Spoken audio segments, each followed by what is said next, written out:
오늘 벌써 10월의 마지막 주일을 우리가 맞이하였습니다. 해마다 이 주일을 교회는 종교개혁 기념주일로 지키고 있습니다. 지키는 교회도 있고 안 지키는 교회도 있는데 우리 교회는 장로교회고 우리 교회는 개혁주의 신학의 입장에서는 교회이기 때문에 종교개혁 기념주일을 우리가 중요하게 해마다 지키고 있습니다. 앞으로 3년만 있으면 이제 종교개혁 500주년을 맞이하게 됩니다. 그래서 한국교회도 이런 부분들을 가지고 많이 준비하고 있고요. 또 신학계에서도 500주년을 맞이하는 종교개혁 이 해를 어떻게 또 어떤 행사로 또 한국교회에 또 신학적으로 이렇게 또 도움을 줄 것인가 준비하고 있는 그런 과정 속에 있습니다. 이 종교개혁은 여러분이 잘 아시는 것처럼 1517년 10월 31일 마틴 루터가 독일에죠. 사제입니다. 하나님의 말씀을 떠나서 당시에 부패하고 많이 타락했던 당시의 교회, 지금의 어떤 캐톨릭이 되겠죠. 그래서 하나님의 말씀으로 돌아가야 된다. 타락과 부패의 온상에서 다시 하나님의 말씀으로 기본으로 본질로 돌아가야 된다. 이렇게 이제 외쳤던 이런 신앙개혁 운동이 바로 종교개혁입니다. 그래서 종교개혁, 당시의 종교개혁은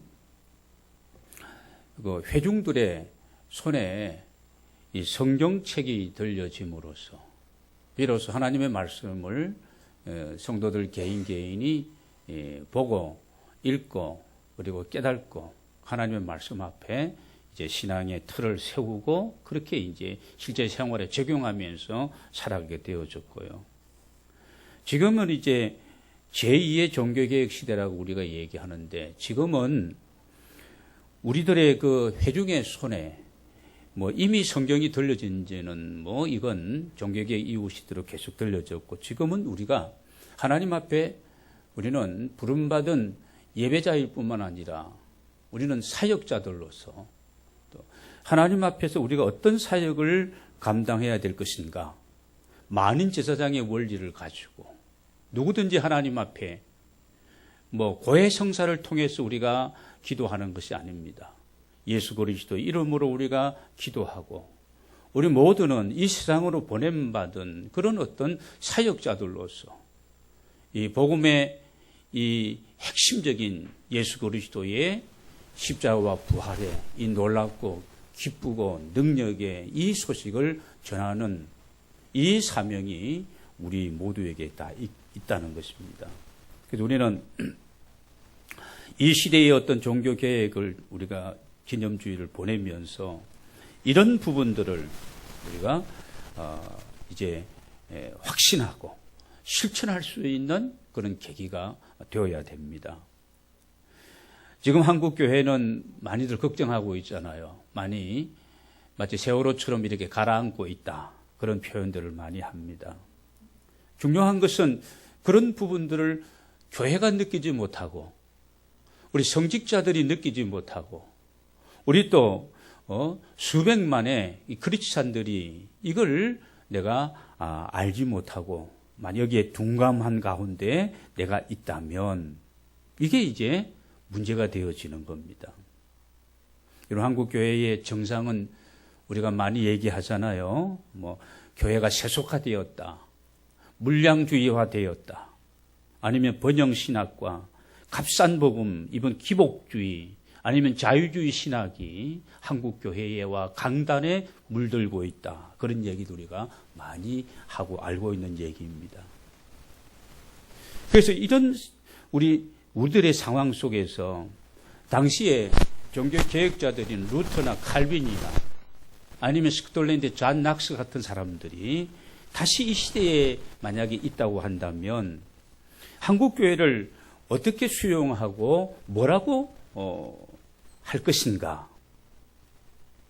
여러분 오늘 우리가 예수님의 이 본문에 나오는 성전 청결 사건을 보면서 우리들의 어떤 신앙을 다시 새롭게 하고 우리가 변화를 결단하고 또 회개와 함께 각성과 함께 여러분 다시 우리가 세워지는 기회가 되어야 할 줄로 믿습니다. 마틴 루터가 종교교의 기치를 들긴 직접적인 동기는 여러분이 아는 것처럼 뭡니까? 바로 면죄부 사건입니다. 당시 가톨릭 교회의 교황 레오 10세가 그 유명한 베드로 대성당을 이제 지으면서 그 베드로 대성당 완공할 계획을 세우고 그 엄청난 어떤 공사비를 충당하기 위해서 그 공사비를 성전을 세우는 그 공사비를 마련하는 모금 방법으로 고안해낸 것이 면죄부였습니다. 그래서 당시에 알베르트라는 이 사람을 통해서 면죄부를 판매하는 청부를 맡기게 되고 그 이익금을 교황과 반분하기로 반씩 나누기로 그렇게 했다고 합니다. 그리고 유명한 당시 웅변가이었던 태체를 고용해서 갑자기 그에게 신학 박사학위를 주고 가는 곳마다 면죄부에 대해서 설교관 웅변을 하게 하였고 유명한 웅변가이기 때문에요.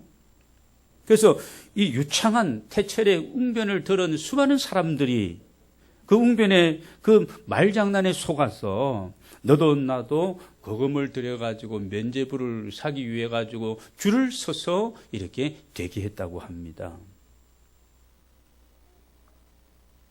내용은 그런 겁니다. 우리 사랑하는 가족들 중에 부모님이나 자식이나 남편이나 아내나 친척이나 친구나 이런 사람들을 누구든지 간에 우리가 그들에게 도움을 줄 수가 있다. 당신들이 속죄표를, 면죄표를 사면 그 돈이 괴짝 속에 땅그런하고 떨어지는 소리가 날 때에 이미 돌아가신 사랑하는 이런 가족들과 이웃들의 그 영혼이, 불쌍한 영혼들이 연옥이라는 곳에서 해방이 되어서 천당으로 훨훨 올라가게 된다는 이런 내용이었습니다. 그래서 이 일행이 알브레트와 테첼의 일행이 전국을 순회하면서 면죄부를 판매할 때에 루터가 있었던 비텐베르크에 이 일행이 도착하게 되어지게 됩니다. 이런 기막힌 사기꾼들, 이 쇼를 먹고 간 루터는 도저히 견딜 수 없는 그런 분노를 느끼게 되어져서 그래서 그가 이 캐톨릭의 잘못된 이 관행 95가지 이걸 적어서 벽에다가 대잡으로 붙이게 되어지면서 그렇게 하면서 교회가 타락한 이런 내용들을 나날이 그렇게 낱낱이 이렇게 제시하면서 회개를 촉구하고 이렇게 되어짐으로 말미암아 종교 개혁이 태동하게 되어지는 겁니다. 여러분, 맑고 깨끗한 물도 오래 고여 있으면 썩어 부패하게 되어집니다. 여러분, 교회도 세상의 정권도 마찬가지입니다.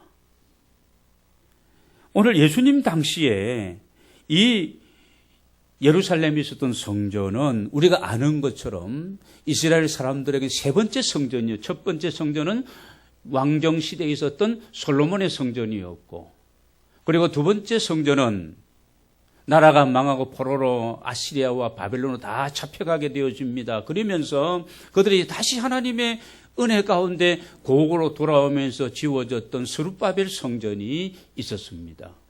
솔로몬 성전은 화려하고 웅장하고 대단했습니다. 스룹바벨 성전은 좀 초라했습니다. 그때에 비한다면. 이 세 번째 예수님 시대의 성전은 헤롯 성전으로서 헤롯이 유대인들의 관심을 사기 위해서 정략적으로 그런 목적으로 지은 성전이다 보니까 역시 웅장하고 화려했던 그런 성전입니다. 중요한 것은 얼마나 화려하냐 초라하냐는 것이 중요한 것이 아니고 그 성전 안에 누가 하나님이 계시고 그분이 임재하신 곳이기 때문에 그게 중요한 것이죠. 우리가 어떤 이런 가문에서 우리가 출생하고 내 스펙이 얼마나 대단하냐 이게 중요한 것이 아니라 우리가 아름다운 영혼들이고 귀한 하나님의 사람들인 것은 우리 안에 동일한 성령께서 계시고 내가 내 인생의 주님을 나의 주인으로 모시고 살아가기 때문에 우리는 소중한 하나님의 사람들인 줄로 믿습니다. 똑같은 원리입니다. 그런데 예수님은 우리가 복음서를 보면은 이 성전에 가셔서 성전을 청결케 하신 이 사건이 일생에 2번 기록되어 있습니다. 한 번은 오늘 우리가 보고 있는 공생애의 초기에 있었던 사건이고 똑같은 사건이 3년이 지나고 난 다음에 그분의 그 사역의 말기에 마지막 주간에 성전 청결 사건이 또 기록이 되어 있습니다. 여러분, 우리 믿는 사람들에게 교회가 있다는 것은 이건 여러분 하나님의 택함 받은 사람들에게 있어서 하나님 주신 엄청난 은혜요 축복인 줄로 믿으시기를 바랍니다. 우리는 그곳에서 하나님의 자녀로서 우리가 양육되어지고 예수 그리스도의 신부로서 우리가 단장하게 되어지는 겁니다. 하나님의 임재하심을 느끼며 그분을 예배하고 또 우리가 보시기 바랍니다. 우리의 모든 허물과 죄 다 용서함을 받고 여러분 누구든지 와서 하나님의 집에서 하나님의 백성이 그의 자녀가 기도하는 집이 여러분 교회인 줄로 믿습니다. 예수님 당시의 성전은 지금보다 더 그런 개념적으로 그런 내용이 있었던 그 성전이었습니다. 그런데 이런 아름다운 기능을 감당해야 될 이 성전이 오늘 말씀에 장사하는 집, 다른 우리 복음서에 보면은 장사꾼의 소굴로 만들어 버렸다는 겁니다. 여러분, 장사라는 것은 목적이 무엇입니까? 이익을 남기기 위해서 장사하는 겁니다. 이익도 안 남기고 여러분 장사하는 그런 멍청이 바보는 없을 겁니다. 여러분, 우리가 보시기 바랍니다. 여기 지금 하나님 앞에 예배하고 기도해야 될 이 경건한 그런 하나님의 성전, 물론 그 성전이 여기에 나오는 이런 양이나 소나 이런 것들을 팔고 돈 바꾸고 환전하고 막 이랬던 것은 성전도 아니고 성전 안에 있는 지성소나 성소가 아니고 그 밖에 있는 뜰에서 말입니다. 이방인의 뜰에서 이런 일들이 있어졌던 것입니다. 그러나 넓은 광의적인 의미에서 본다면 그 이방인의 뜰부터 이 어떤 성전, 성소와 지성소가 있는 모든 것이 뭐예요? 이건 다 성전 안에 광의적으로 우리가 포괄적으로 포함되어 있는 겁니다. 우리가 여러분 교회 생활을 하면서 중요한 그런 겁니다. 예배 드리러 여러분이 일주일에 한 번 이렇게 나오면서 나의 어떤 목적과 나의 이익과 나의 어떤 것을 달성하기 위해서 내가 만약에 나오게 되어지고 우리가 어떤 성도와의 교제도 역시 마찬가지입니다. 내 개인의 이기적인 생각을 가지고 무슨 이익과 이런 것을 내가 이루기 위해서 만약에 교제하게 된다면 그건 예수님 당시에 이 모습과 다를 바가 없는 겁니다. 상상해 보시기 바랍니다.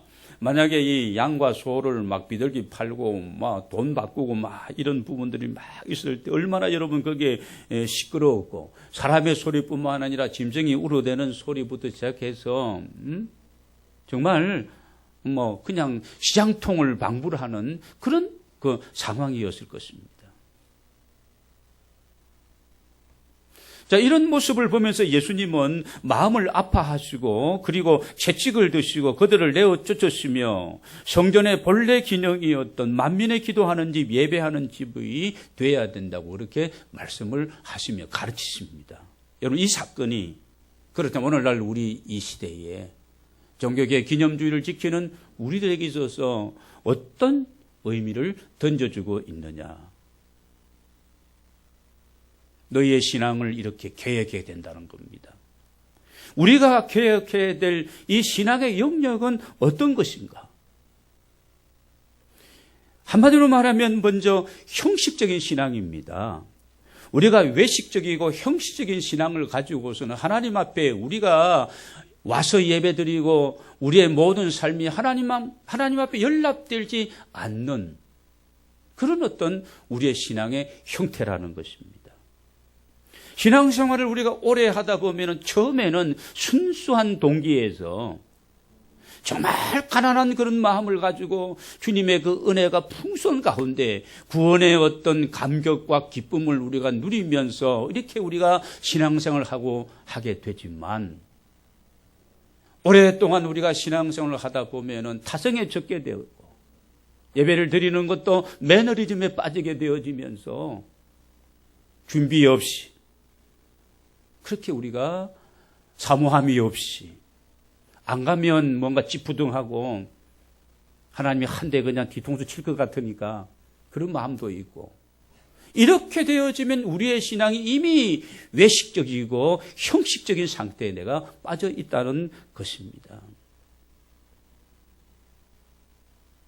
여러분, 교회가 본질과 내용보다는 이 외식과 형식에 치우치면 자연적으로 내부적인 내실적인 부분들은 부실해지는 겁니다.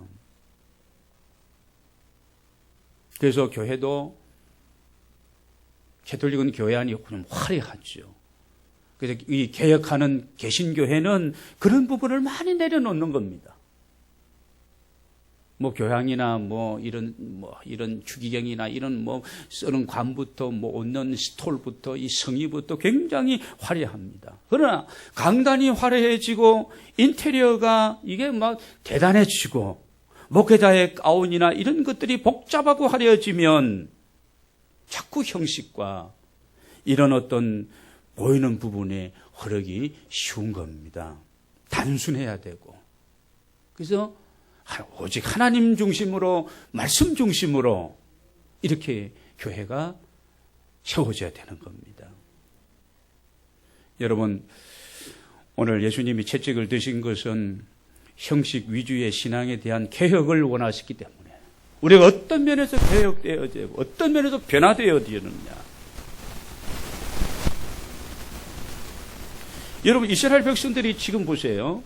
양과 소와 비둘기를 형편 따라서 하나님 앞에 지금 드리는데 진짜 원하는 것은 그 양이나 소가 비둘기가 아니라 그 마음과 정성이고 주님을 사랑하는 마음으로 모든 것이 하나님의 은혜이고 구원받은 그 은혜, 하나님의 백성으로 선택받은 그 은혜에 대한 것으로 그 마음인데 그 마음 중심을 표현하는 것이 그 하나님 앞에 감사의 표현이 형편따라 따라서 비둘기를 잡든지 양을 잡든지 소를 잡든지 하나님 드리는 것인데 그런 어떤 하나님을 경외하고 그분을 향한 어떤 사랑과 그분을 통하여 내가 얻은 이 기쁨 이런 것을 하나님 앞에 내용을 하나님 앞에 드리는 것보다 그냥 습관적으로 의례적으로 이렇게 그들이 제사하고 그냥 그렇게 제물도 드리고 그랬던 것입니다.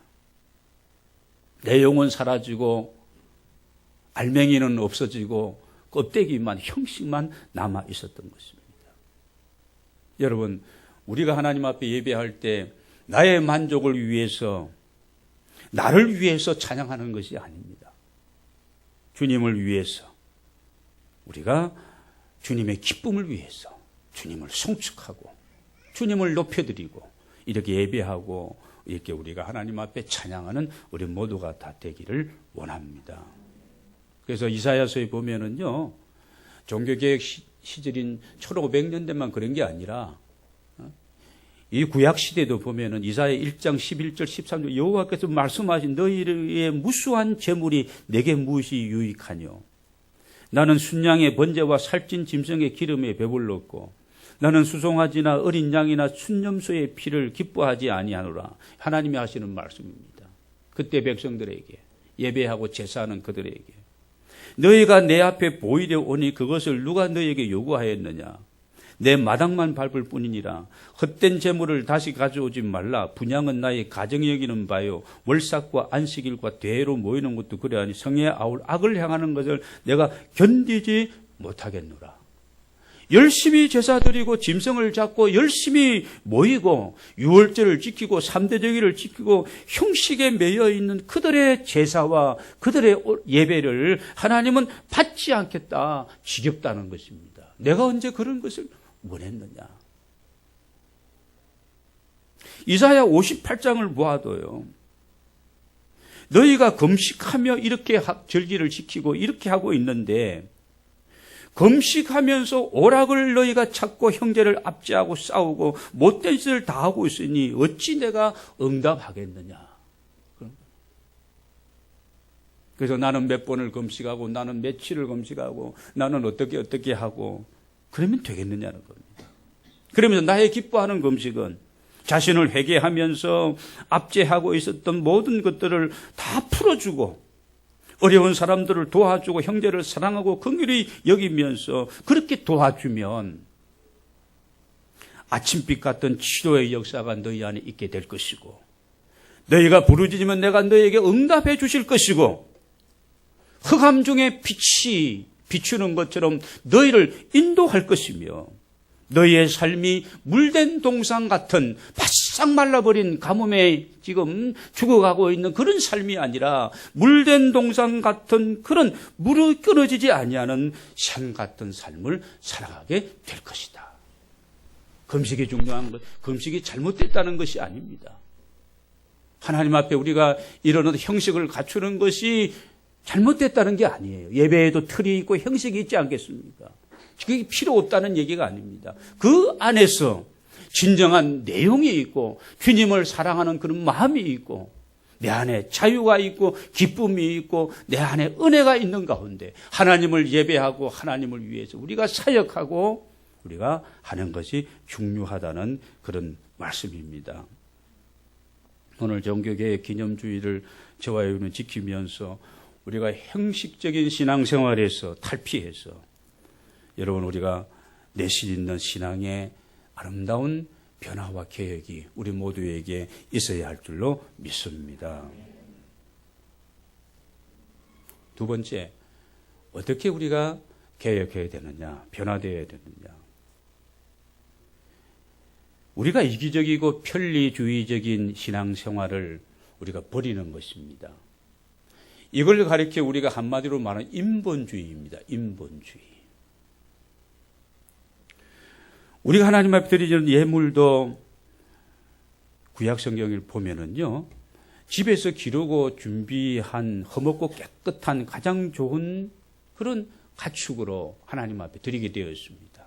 저는 거, 병든 거, 그냥 미너리 같은 그런 걸 하나님 드리는 게 아니고, 좋은 것은 다 내 것이고, 못된 건 나쁜 거, 병든 것은 하나님의 것이라고.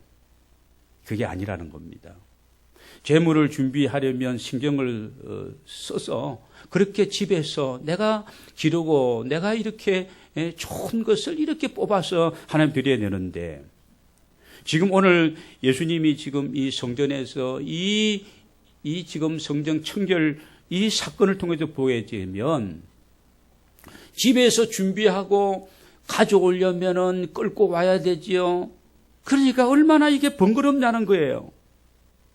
신경 쓰이고 먼 곳에도 끌고 와야 되고 힘든 일입니다. 그래서 이런 불편함을 해결하기 위해서 성전을 통과하고 있는 대제사장이 허락을 받아서 성전 마당에서 장사꾼들이 준비한 제물을 사서 제사용으로 사용을 했다는 것입니다. 그 현장이 예수님이 가서 정리하신 바로 그 현장입니다. 어떻게 생각하면 여러분 생각해보면 그게 뭐가 나쁘냐는 거죠. 하나님을 예배하기 위해서 제물 필요한데 번거롭게 하지 아니하고 전문가들이 잘 키워놓은 제물을 가지고 와서 번도래한 그것들을 사가지고 그렇게 하나님 제물을 드리면 누이 좋고 매부 좋고 다 좋은 게 아니냐. 우리가 먹는 것도 아니고 하나님을 예배하기 위함인데 명분이 그럴싸합니다. 그러나 그 명분 이면에는 뭐가 있을까요? 이런 겁니다. 우리의 편리주의, 이기적인 욕심이 거기에 깔려 있는 겁니다. 여러분, 중세기 종교개혁 시대에도 면죄부를 팔고 사는 행위도 마찬가지입니다. 가족이나 사랑하는 사람들이 살아계실 때에 그들의 영혼을 진짜 중요하게 생각하고 그들의 영혼을 구원하기 위해서 주님 앞으로 그들을 인도하기 위해서 하나님이 내게 주신 지혜와 하나님이 내게 허락하신 모든 것을 가지고 얼마나 비싼 대가를 내가 치르더라도 내 사랑하는 가족과 내 사랑하는 사람들이 구원받는 일에 그거 투자하는 것이 그것이 마땅한 것이죠. 근데 그러지는 못하고 그냥 돌아가신 거예요. 돌아가시고 나니까 불효자가 웁니다. 아버지, 어머니가 예수 믿지 못하고 만나지도 못하고 돌아가셨는데 그 심리를 이용하는 거예요. 이용한 겁니다. 그래서 안타까워하고 무슨 방법이 없을까 그러고 있는데 땡그랑 하면은 그 영혼이 천국으로 홀을 날아간다고 하니까 얼마나 이게 지금 막 혹가는 거예요. 혹가는 거예요.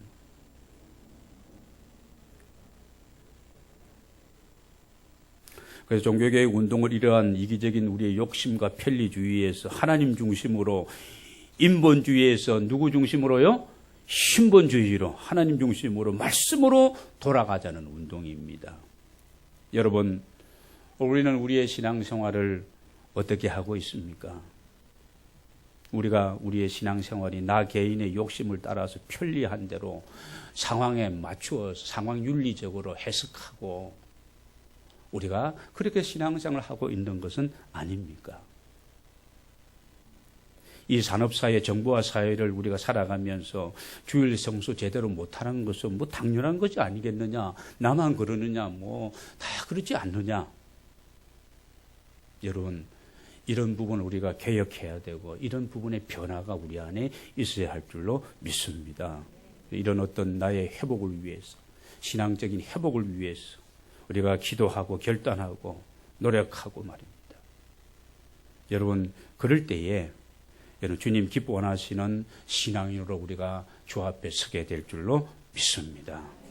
마지막입니다. 우리의 개혁은 복음의 본질을 회복하는 겁니다.